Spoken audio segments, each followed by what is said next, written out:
현재 중국은 한국의 경제 정치 가운데 본격적인 영향력을 확대하고 있는 모습이 나타나고 있습니다.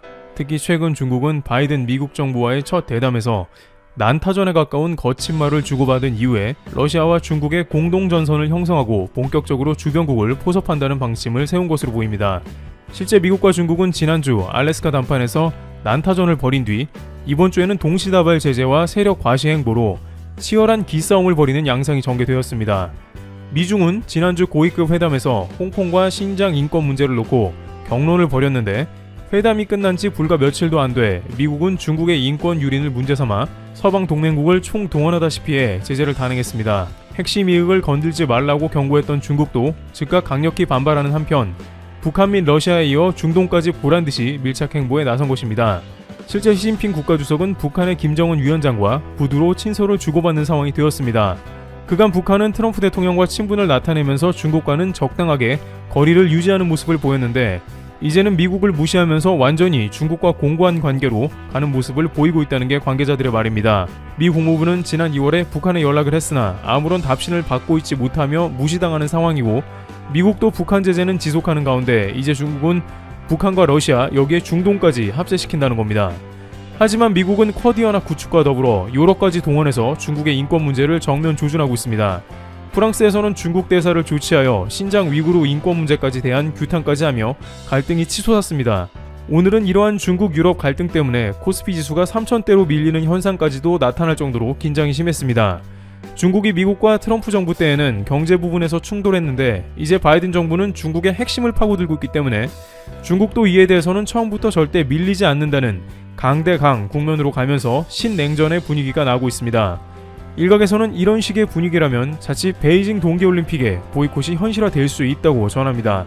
그런데 이 가운데 중국이 갑자기 한국과도 좋은 관계를 유지해두는 게 좋다는 의견을 내고 있습니다.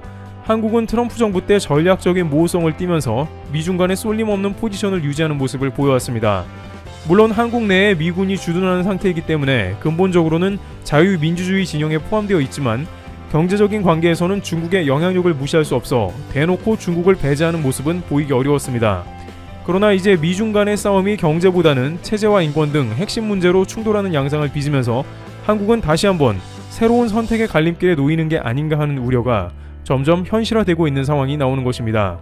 홍콩의 SMP는 동아시아 이웃나라인 한국과 일본이 최근 각각 미국과 가진 고위급 2+2 회담에서 중국에 대해 다른 접근법을 보였다고 전했습니다.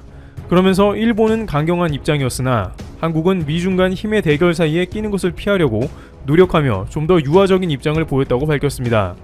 회담 이후 미일 공동성명에서는 중국이 국제질서에 부합하지 않는 행동을 한다고 비판했지만 한미 공동성명에서는 국제질서 관련 부분에서 중국이 명기되지 않았다는 것입니다. 중국의 리자청 정치연구센터 연구원은 한국은 중국이 북핵 문제 해결에 도움을 주길 바라고 있으며 중국에 경제적으로도 의존해 있다고 말했습니다. 이어 반면 미일 공동성명을 보면 향후 중국과 일본 관계의 전망이 긍정적이지 않고 양국 관계는 점점 더 악화할 것으로 보인다고 내다봤습니다. 또 다른 중국 전문가는 중국이 한국에 적극 러브콜을 보내 이번 기회에 양국이 깊은 관계로 가야 한다고 말하는데요. 중국 화남 20대 거하이 연구원은 미일 간 안보 동맹은 점점 더 강해질 것이며 중국에 대한 일본의 인식이 바뀔 것으로 보이지 않는다고 전망했습니다. 그러면서 중국은 한국과 관계를 강화할 필요가 있다고 강조했습니다. 또 다른 전문가는 한일 간 독도 문제에 중국이 적극 한국 편을 들어야 한다는 독특한 조언을 합니다.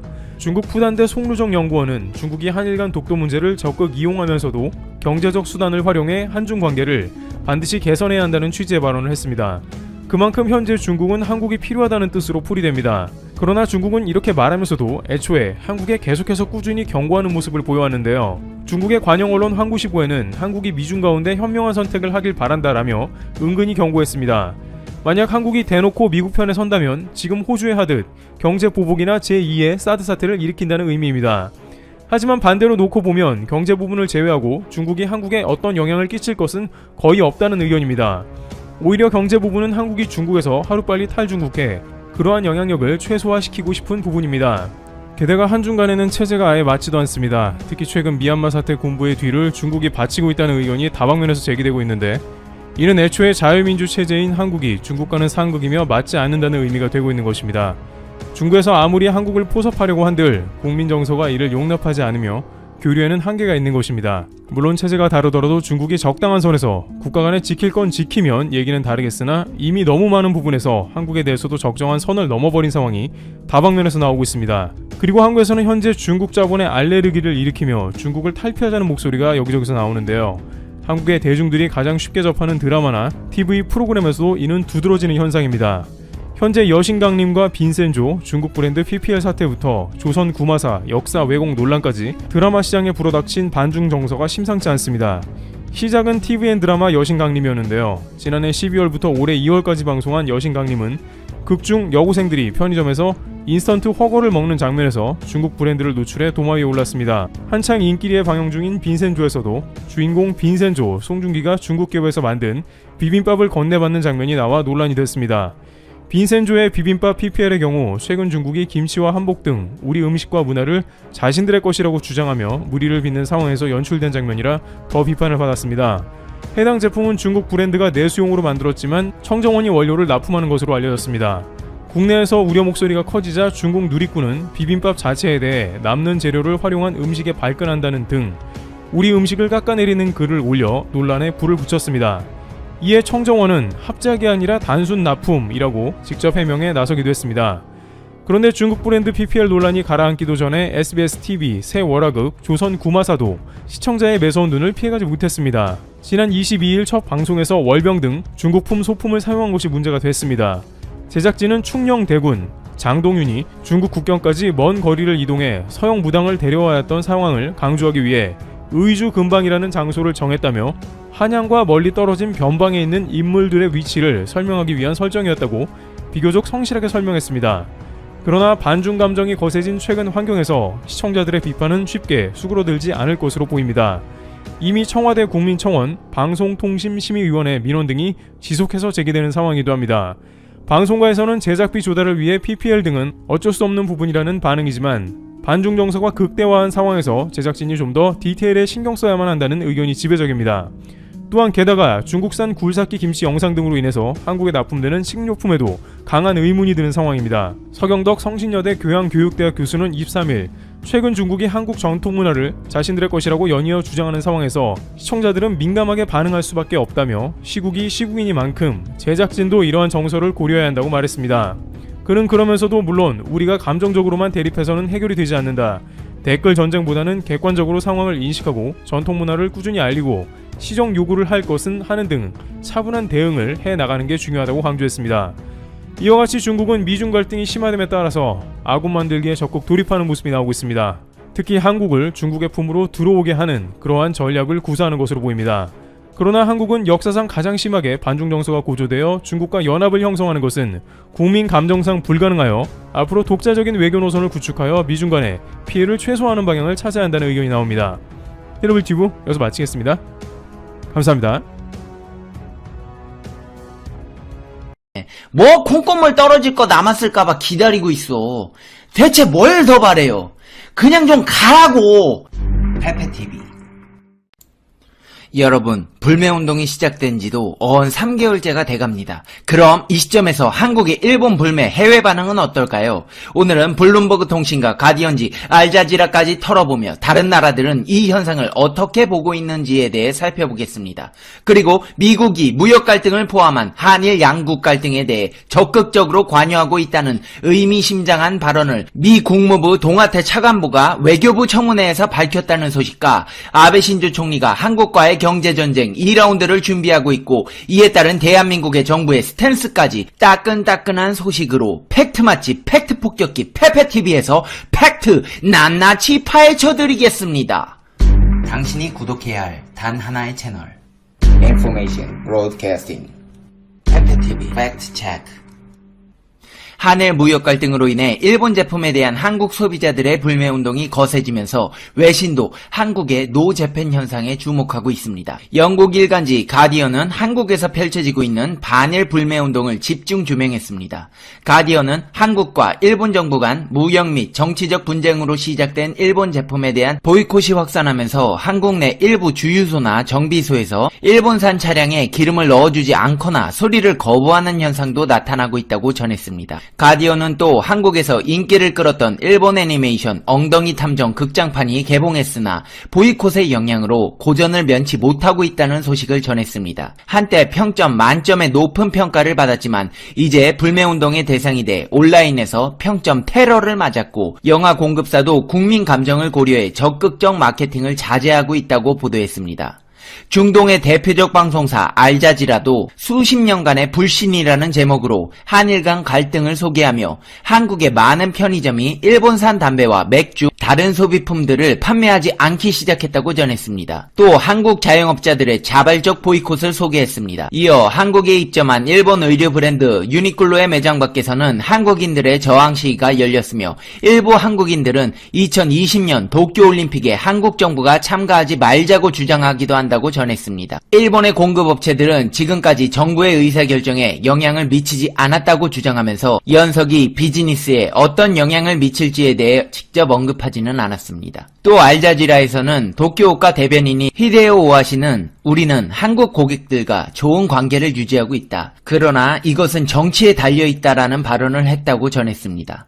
블룸버그 통신도 한국에서 가장 인기 있는 일본 맥주 브랜드인 아사히그룹 홀딩스가 이번 보이콧으로 인해 한국에서만 약 300억에서 500억의 수익 손실을 볼 것으로 분석된다며 전문가들은 양국의 무역 갈등이 개선될 기미가 보이지 않을 경우 일본산 수입차로도 보이콧이 확대될 수 있다고 전했습니다. 한국의 외제차 시장의 약 19%를 차지하고 있는 토요타 및 혼다도 타격을 입을 수 있다고 보도했습니다. 이 보도는 이미 현실화되어 두 회사는 철수 위기에 놓였습니다. 한편 가디언은 한국의 일본 제품 불매운동이 자칫 한국인끼리의 갈등으로 번질 수 있다고 우려하기도 했습니다. 가디언은 국내 한 언론 보도를 인용해 한국 주유소가 일본 차에 대한 주유를 중단하면 그 피해자는 일본 정부가 아니라 한국인 운전자가 보게 되는 것이라고 지적했습니다. 이어 한국의 편의점에서 팔린 일본 맥주량이 70% 가까이 줄었지만 한국산 맥주 소비는 2.8% 오르는 데 그쳤다며 불매운동의 한계를 꼬집었습니다. 일본 현지 반응은 어떨까요? 일본 불매운동이 국내 주요 커뮤니티를 중심으로 확산되고 있는 가운데 일본 현지 반응도 엇갈리고 있습니다.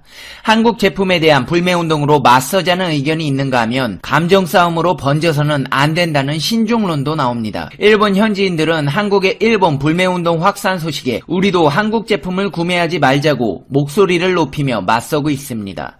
일각에서는 감정 싸움으로 번져서는 안 된다. 이성적인 판단이 필요한 시점이다. 라고 신중함을 요구하기도 했습니다.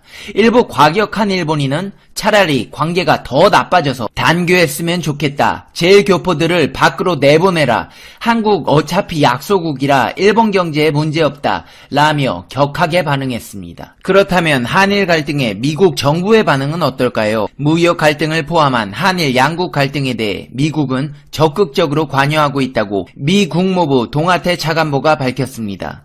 미 상원 외교부 청문회에서 나온 언급인데 눈에 보이지 않는다고 해서 활동이 이뤄지지 않는 게 아니다라는 의미심장한 말을 남기기도 했습니다. 그간 양국 간 해결할 사안이라며 한 발 물러나 있는 듯한 태도를 취했었는데 어떤 변화가 있을지 주목됩니다. 한일 갈등에 미국이 적극 관여 중이다란 발언은 미 상원 외교위원회가 7일 미 동아태 차관보를 불러 지역 정세 전반에 대한 질의를 이어가던 와중에 나왔습니다. 메난데즈 미 상원 의원은 이렇게 질문했습니다. 몇 가지 이슈와 관련해 한일 관계가 변화된 것을 보았습니다. 미국의 두 동맹국이 소용돌이에 휩싸이는 걸 중단시킬 수 있도록 우리가 할 역할은 없습니까? 중국이 이런 진공 상태의 위험 속에서 이득을 취하지 못하도록 할 수는 없는 것입니까? 그러자 스티렐 국무부 동아태 차관보가 이렇게 대답했습니다. 우리는 적극적으로 관여하고 있습니다. 눈에 보이지 않는다고 해서 아무 노력이 없다는 의미는 아닙니다. 사안이 중대한 만큼 공들인 시간도 많았다는 답변도 내놨습니다. 7일 국무부 동아태 차관보는 또 2달 반 동안 제가 할 수 있는 선에서 제 카운터 파트너들과 협의를 위해 상당한 시간을 보냈습니다. 하지만 한일 갈등이 아직 진행형이지 않냐는 취지의 질문들이 이어지자 어느 한쪽을 편들 수 있는 사안이 아니다 라며 이렇게 답했습니다. 7일 국무부 동아태 차관보는 해법은 과거를 돌아보는 것을 중단하고 미래를 내다보는 것입니다.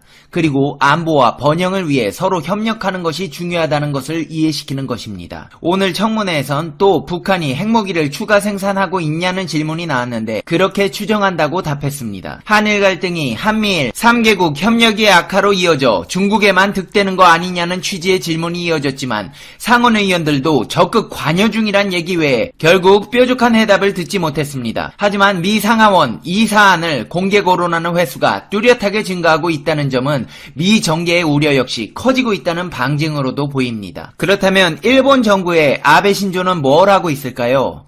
아베 신조는 경제전쟁을 대비하고 있습니다. 일본 정부가 국가안전보장국에 경제부서 신설을 추진하고 안보상 중요한 자국 기업에 대한 외국인 투자 규제에 고삐를 죄는 등 이딴 경제안보 강화 조치에 나섭니다. 미중 무역 분쟁과 한일 경제 갈등 등 글로벌 경제전쟁에 적극 대응하겠다는 아베 신조 총리의 의중이 반영된 것으로 분석됩니다. 마이니치 신문 등에 따르면 일본 정부는 국가안전보장회의 사무국인 NSS에 전략적 경제정책 수립 등을 담당하는 부서 신설을 추진합니다. 경제반은 통상문제, 외국 기반시설 개발 협력, 첨단 분야의 국제협력 등을 다루고 경제정책에 관한 기본 방침이나 중요사항을 초안으로 만드는 역할도 할 것으로 전망됩니다. 신문은 미중 무역전쟁을 비롯해 최근 벌어지는 경제 패권 다툼은 각국의 안전보장과 밀접하게 관련되어 있다며 NSS 조직을 둘러싼 이 같은 변화는 총리 관저의 주도로 경제중시 외교를 추진하려는 목적이 담긴 것으로 보인다고 설명했습니다. 외교안보 이슈를 연계해 직접 챙기겠다는 것입니다. 총리 관저 관계자는 외교안보 사령탑인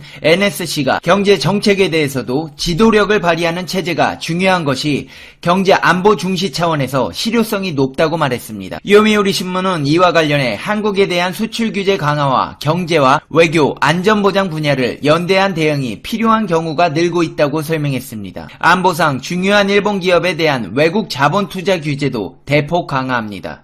니혼게이자이 신문은 일본 정부가 원자력과 반도체 분야 등의 자국 기업 주식을 10% 이상 취득할 경우 부과하는 신고 의무를 1% 이상으로 강화하는 방안도 검토 중이라고 전했습니다. 대상 업종은 무기와 항공기, 우주개발, 전기, 가스, 방송, 철도, 휴대폰 제조 등입니다. 일본 정부는 이르면 오는 10월 임시국회에 이 같은 내용을 담은 외국환 관리법 개정안을 제출할 예정입니다. 주식 취득뿐 아니라 사전심사 대상을 확대하는 방안도 검토하는 것으로